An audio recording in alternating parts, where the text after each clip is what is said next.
Chapter 11, The Threadmaster Cometh. When Despereaux came to, he heard the drum.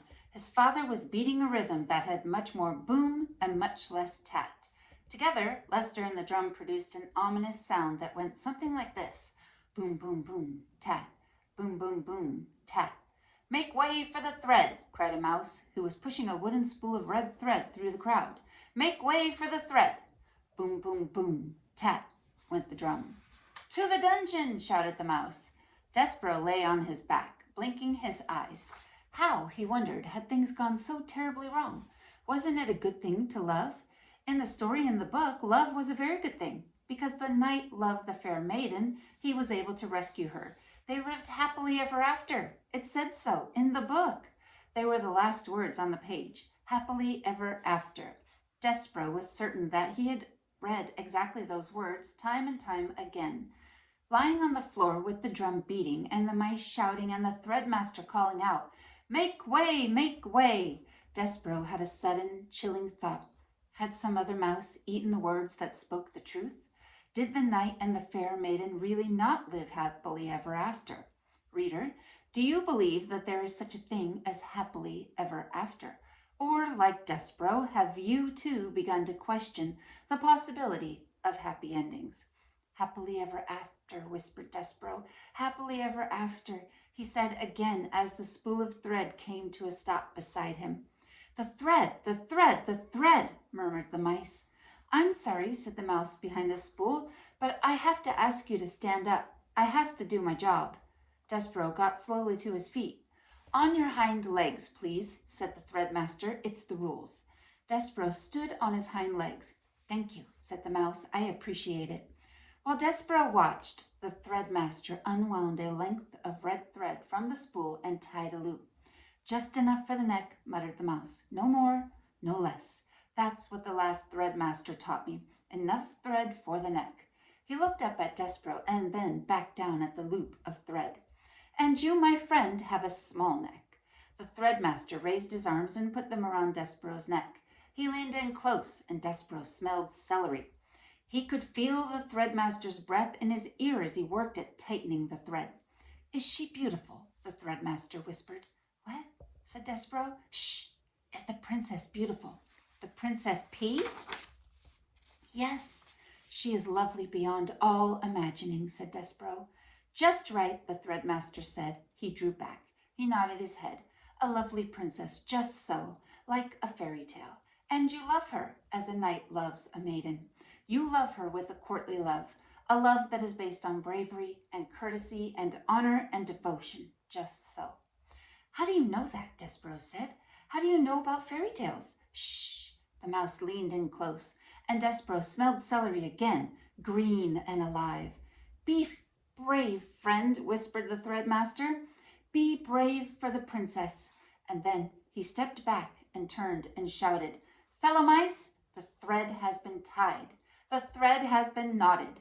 A roar of approval went up from the crowd. Despereaux squared his shoulders. He had made a decision. He would do as the threadmaster had suggested. He would be brave for the princess. Even if, reader, could it be true, there was no such thing as happily ever after. Chapter 12. Adieu! The sound of the drum changed again. The final tap disappeared, and it became nothing but boom, boom, boom, boom, boom, boom, boom. Lester used only his tail, bringing it down with great force and seriousness upon the drum. The threadmaster retreated. The room full of mice fell silent, expectant, waiting. And as Despereaux stood before them with the red thread around his neck, and the 14 members of the Mouse Council perched on the bricks above him, 2 burly mice came forward. Black pieces of cloth covered their heads. There were slits for their eyes. "We," said the bigger of the 2 mice, "will escort you to the dungeon." "Despereaux," Antoinette called out. "Ah, my Despereaux." Despereaux looked out into the crowd of mice and saw his mother. She was easy to spot. In honor of her youngest mouse being sent to the dungeon, she had put on a tremendous amount of makeup. Each of the hooded mice put a paw on Despereaux's shoulder. "It's time," said the one on the left, the first hood. Antoinette pushed her way through the crowd. "He is my son," she said. "I want to have a last word with my son." Despereaux looked at his mother. He concentrated on standing before her without trembling. He concentrated on not being a disappointment. "Please," said Antoinette, "what will happen to him? What will happen to my baby?" "Ma'am," said the first hood. His voice was deep and slow. "You don't want to know." "I want to know. I want to know. He is my child, the child of my heart, the last of my mice babies." The hooded mice said nothing. "Tell me," said Antoinette. "The rats," said the first. "The rats," said the second. "Yes, yes, we eat the rats. What of them?" "The rats will eat him," said the second hood. "Ah," said Antoinette, "Mon Dieu!" At the thought of being eaten by rats, Despereaux forgot about being brave. He forgot about not being a disappointment. He felt himself heading into another faint. But his mother, who had an excellent sense of dramatic timing, beat him to it. She executed a beautiful, flawless swoon, landing right at Despereaux's feet. "Now you've done it," said the first hood. "It doesn't matter," said the second. "Step over her. We have a job to do. Nobody's mother is going to stop us. To the dungeon." "To the dungeon," repeated the first hood, but his voice, so deep and certain a moment ago, now shook a tiny bit. He put a paw on Despereaux and tugged him forward, and the two hoods and Despereaux stepped over Antoinette. The crowd parted. The mice began again to chant, "To the dungeon, to the dungeon, to the dungeon." The drumbeat continued, boom, boom, boom, boom, boom, boom, and Despereaux was led away. At the last moment, Antoinette came out of her faint and shouted one word to her child. That word, reader, was adieu. Do you know the definition of adieu? Don't bother with your dictionary. I will tell you. Adieu is the French word for farewell. Farewell is not the word that you would like to hear from your mother as you are being led to the dungeon by two oversized mice in black hoods. Words that you would like to hear are, "Take me instead. I will go to the dungeon in my son's place." There is a great deal of comfort in those words. But reader, there is no comfort in the word farewell, even if you say it in French. Farewell is a word that, in any language, is full of sorrow. It is a word that promises absolutely nothing. Chapter 13, Perfidy Unlimited. Together, the three mice traveled down, down, down. The thread around Despereaux's neck was tight. He felt as if it was choking him. He tugged at it with one paw. "Don't touch the thread," barked the second hood. "Yeah," echoed the first hood, "don't touch the thread."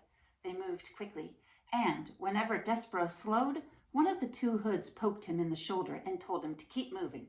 They went through holes in the wall and down golden stairs. They went past rooms with doors that were closed and doors that were flung wide. The three mice traveled across marble floors and under heavy velvet drapes. They moved through warm patches of sunlight and dark pools of shade. This, thought Despereaux, was the world he was leaving behind, the world that he knew and loved. And somewhere in it, the Princess P was laughing and smiling and clapping her hands to music, unaware of Despereaux's fate. That he would not be able to let the princess know what had become of him seemed suddenly unbearable to the mouse. "Would it be possible for me to have a last word with the princess?" Despereaux asked. "A word?" said the second hood. "You want a word with a human?" "I want to tell her what has happened to me." "Gee," said the first hood. He stopped and stamped a paw on the floor in frustration. "Cripes! You can't learn, can you?" The voice was terribly familiar to Despereaux. "Furlough?" he said. "What?" said the first hood irritably. Despereaux shuddered. His own brother was delivering him to the dungeon. His heart stopped beating and shrunk to a small, cold, disbelieving pebble. But then, just as quickly, it leapt alive again, beating with hope. "Furlough," Despereaux said as he took one of his brother's paws in his own, "please let me go. Please, I'm your brother." Furlough rolled his eyes. He took his paw out of Despereaux's. "No," he said, "no way." "Please," said Despereaux. "No," said Furlough. "Rules are rules." Reader, do you recall the word perfidy? As our story progresses, perfidy becomes an ever more appropriate word, doesn't it? Despereaux's mind or perfidy was certainly the word that was in Despereaux's mind as the mice finally approached the narrow, steep stairs that led to the black hole of the dungeon. They stood, the three mice, two with hoods and one without, and contemplated the abyss before them. And then Furlough stood up on his hind legs and placed his right paw over his heart. For the good of the castle mice, he announced to the darkness, we deliver this day to the dungeon a mouse in need of punishment. He is, according to the laws we have established, wearing the red thread of death. The red thread of death? Repeated Despereaux in a small voice. Wearing the red thread of death was a terrible phrase, but the mouse didn't have long to consider its implications because he was suddenly pushed from behind by the hooded mice. The push was a strong one, and it sent Despereaux flying down the stairs into the dungeon. As he tumbled, whisker over tail, through the darkness, there were only two words in his mind. One was perfidy, and the other word that he clung to was P. Perfidy, P. Perfidy, P. These were the words that pinwheeled through Despereaux's mind as his body descended into the darkness. And we will stop there. Again, what did we determine that word perfidy to be? Do you think it means bravery, trustworthy, betrayal? Think of Furlough and Lester and them being Despereaux's family members. Were they faithful? No. I think I would choose the word betrayal. Okay, so think about Words of the Wiser and our character, the Threadmaster. Go ahead and pause video for a moment and put into the comments what you think the important words were that were said to Despereaux that will impact the story and the problem that he's facing. Okay, so in my opinion, I think words that were extremely important for Despereaux to hear that the Threadmaster said were, be brave, friend, be brave for the princess. These words are extremely important because when Despereaux is being prepared to be sent to his death, they give him a moment of comfort, a moment of clarity, and they're calming words, but they also, I think, are going to help Despereaux possibly survive being thrown down to the dungeon and give him something to focus on and keep his mind free of panic and help him maybe escape the dungeon.